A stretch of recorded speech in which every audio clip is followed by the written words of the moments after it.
Você já observou que quando você entra numa igreja e observa as irmãs, a maioria das irmãs usam roupas apertadas, mostrando a marca da calcinha, às vezes a roupa é transparente e curta. Você já parou para perguntar por que elas se vestem assim? Talvez você não saiba o que é lascívia, mas na realidade existem em alguns países lojas onde as mulheres estão nas vitrines com aqueles trajes sumários, ou seja, de calcinhas e roupas provocantes. A pergunta seria por quê?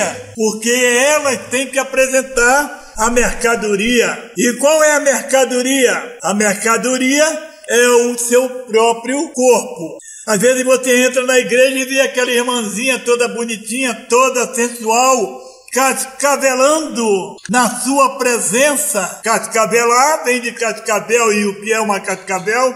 É uma cobra perigosíssima. Na verdade, ela está ali cascavelando na sua presença, querendo te dar um bote, claro. A maioria dos casamentos na igreja são frustrados. A maioria dos casamentos na igreja são fracassados, porque o homem só enxerga a aparência exterior. Aquela irmãzinha com as suas pernas bonitas, com seu bumbumzinho arredondado, muitas vezes cheio de silicone, e aqueles seios exuberantes, cheio de borracha. Mas é claro e óbvio que essas coisas, que esses detalhes, nós só vamos perceber depois que casarmos, quando estivermos na cama com ela e descobrimos que nos casamos com uma mulher de borracha. Ou melhor, não chega a ser como uma boneca inflável. Mas não tente espetar o seu bumbum com uma agulha, porque você pode se decepcionar e aquele bumbum ficar murcho. E outra coisa também, meu irmão, não se preocupa com a minha forma de falar não, porque eu estou aqui para pregar o evangelho para você, o evangelho de Jesus Cristo, o evangelho sincero, o evangelho reto. Tanto que eu não estou aqui para te pedir ofertas, porque eu prego o evangelho para que você entenda o porquê a sua vida é essa miséria, para que você entenda porque você não consegue vencer na vida o pecado da lascívia, o pecado da sedução. Ora, as obras da carne são conhecidas como lascívia. Gálatas, capítulo 5, versículo 19. Em Colossenses, capítulo 3, versículo 5, está escrito: fazei, pois, morrer a vossa natureza terrena. A lascívia é um pecado que geralmente passa meio despercebido em meio à igreja. Porém, é listado como um dos frutos da carne, em Gálatas. E na epístola aos Colossenses é descrito como comum à natureza humana. Mas o que significa? Na prática, onde encontramos a lascívia na igreja? É comum entre os crentes? Segundo a definição do dicionário Aurélio, a lascívia é sensualidade, é uma forma de te provocar, de te convidar para o sexo. Uma libertinagem é devasso. Libidinagem, que é relativa ao prazer sexual ou que sugere voluptuoso, que procura constantemente e sem pudor. Ou seja, a lascívia é uma provocação sexual sem pudor. Vale tudo. Inclusive é luxúria. Nos dias atuais, o pecado da lascívia tem entrado na vida dos crentes de uma forma muito natural. Isso devido à velha natureza pecaminosa que insiste em sobreviver. Porque as pessoas que vivem de acordo com a natureza humana têm a sua mente controlada por essa mesma natureza. Romanos capítulo 8, versículo 5. Ou seja, vivem na carne, vivem na pelanca. Os espaços são abertos e sem devida vigilância. O diabo, na sua grande astúcia, desperta nos corações desejos contrários aos princípios determinados por Deus ao seu povo. Nasce no íntimo a vontade de agir ou mostrar-se a semelhança do mundo. Diz a palavra do Senhor em Gênesis que quando Adão e Eva pecaram, eles se cobriram com folhas, ou seja, eram folhas pequenas que cobriam somente as áreas genitais. Mas o Senhor matou um casal de animais e fez 2 túnicas, cobrindo o corpo de Adão todo e cobrindo o corpo de Eva. Por que o Senhor não concordou? Porque o pecado estava no mundo e a nudez é proibida por Deus. Infelizmente, é comum vermos em algumas igrejas a manifestação desse pecado sem reserva. A lascívia apresenta-se nas pessoas que, levadas por sentimentos diversos, deixam-se moldar pelos costumes comuns aos ímpios e lançam a mão de roupas inadequadas aos servos do Eterno. Um dos maiores inimigos que nós temos nessa terra, um deles chama-se moda. É a moda que obriga as mulheres a usarem saias curtíssimas, calças justíssimas, fazerem uso de vestidos curtos e decotes que expõem os seios e as costas e a sensualidade que manifesta com grande intensidade. Portanto, usem o seu corpo para a glória de Deus. 1 Coríntios capítulo 6, versículo 20. Qual o objetivo de estar na moda e usar roupas que não conduzem com os ensinamentos do Senhor Deus?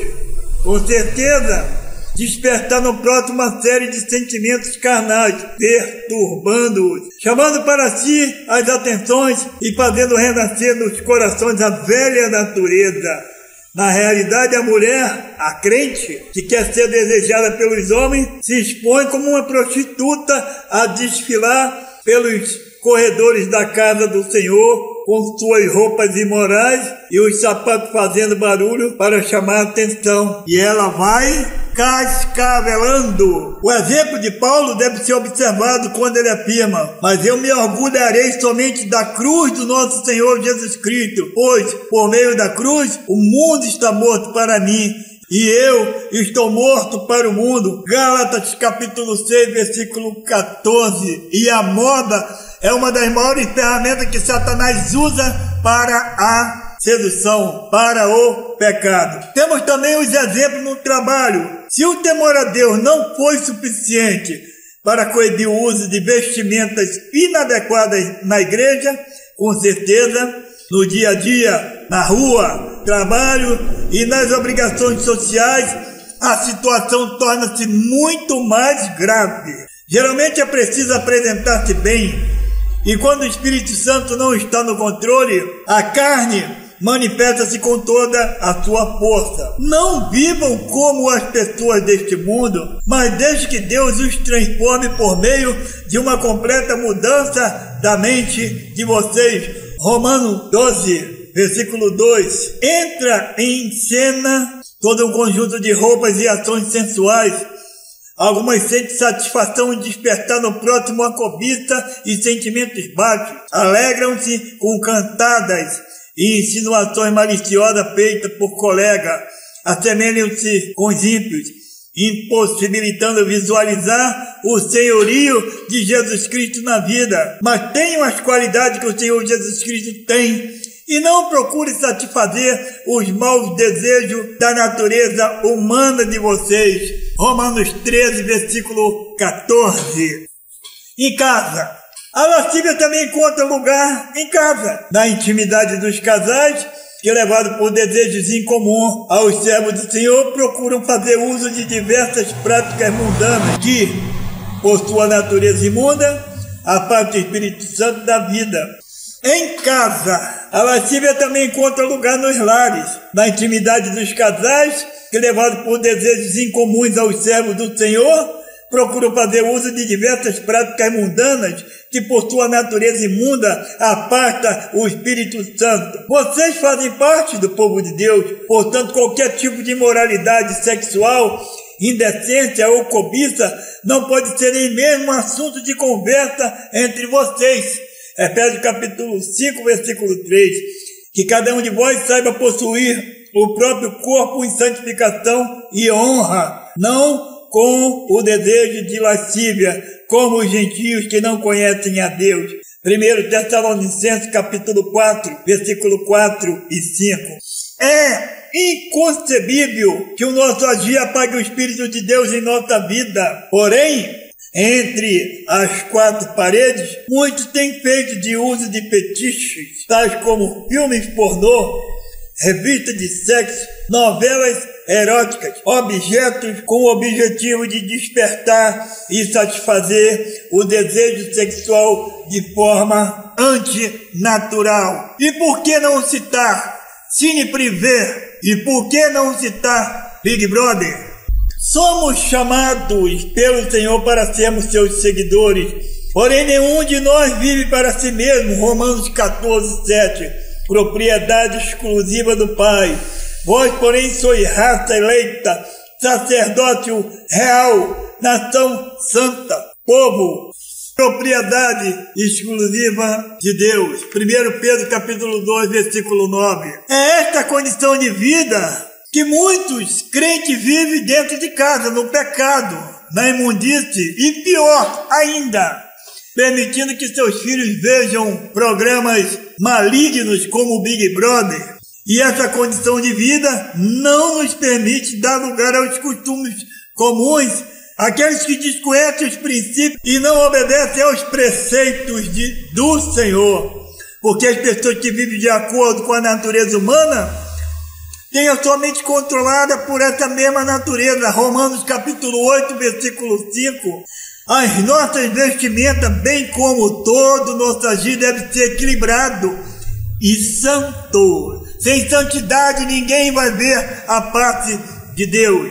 Nós que somos filhos de Deus, devemos ser igual a eles. Efésios capítulo 5, versículo 1. Não é aconselhável a mulher mostrar-se demasiadamente, porém o uso de roupas extremamente longas desperta no próximo uma rejeição à obra de Deus. Portanto, é preciso usar o bom senso e guiados pelo Espírito de Deus. Vestir-se de forma adequada e santa.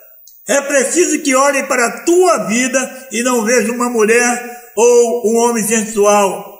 Sim, que vejam a imagem do Senhor Jesus Cristo. Assim já não sou eu quem vive, mas o Cristo é quem vive em mim. E esta vida que vivo agora, eu a vivo pela fé no Filho de Deus, que me amou e se deu a si mesmo por mim.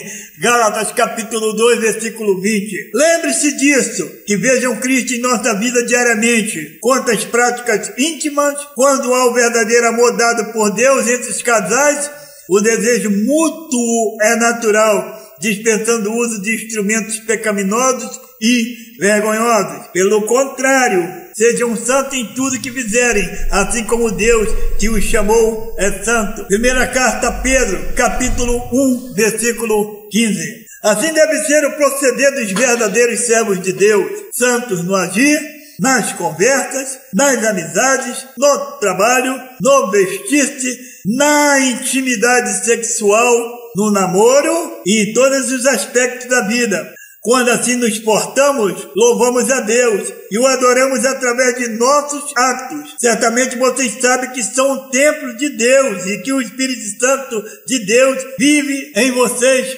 1 Coríntios capítulo 3, versículo 16. Que sobre a carne esteja o controle do Espírito de Deus. Vocês, porém, não vivem como manda a natureza humana, mas como o Espírito de Deus quer. Se é que o Espírito de Deus vive realmente em vocês. Quem não tem o Espírito de Cristo não pertence a Ele. Romanos capítulo 8, versículo 9. Portanto, sejam santos em vosso proceder. E relembrando, sem santidade você nem ninguém vai ver a face de Deus. Glorificado e exaltado é o Pai, o Filho e o Espírito Santo, agora e para sempre. Amém.